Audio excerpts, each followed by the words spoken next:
জি বস বস উঠে গেছি, তুই দাঁড়ায় গেলি, সে তো এখানে নাই, আমি সে না থাকুক, এটা আমার ভেতরের জায়গা থেকে রেসপেক্টটা করা।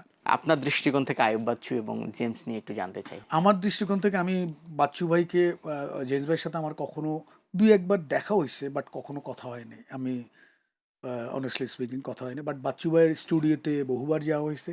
তখন আমি বাংলাদেশের ওই সময়ের বড় একজন ডিরেক্টরের সহকারী হিসেবে কাজ করতাম।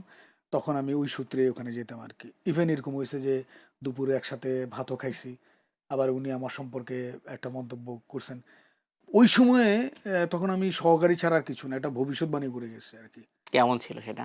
সেটা ছিল এরকম যে যেমন বাচ্চু ভাই যেটা হচ্ছে মিউজিক টিউজিক করছে, জিঙ্গেলের কাজে গেছিলাম আমরা। তো বসছি, বসার পরে তখন আমার ডিরেক্টর আমাকে পাঠাই দিলেন, ওস্তাদ পাঠাই দিলেন, তুমি যাও আমি আসতেছি। তো বসছি, উনি মিউজিক টিউজিক করে একটু বসলো, একটু কফি খেলো। হঠাৎ করে আমার গুরুজি ওস্তাদ যে ফোন দিয়ে দিয়েছে, আমি ফোন দিয়ে জি বস বস উঠে গেছি।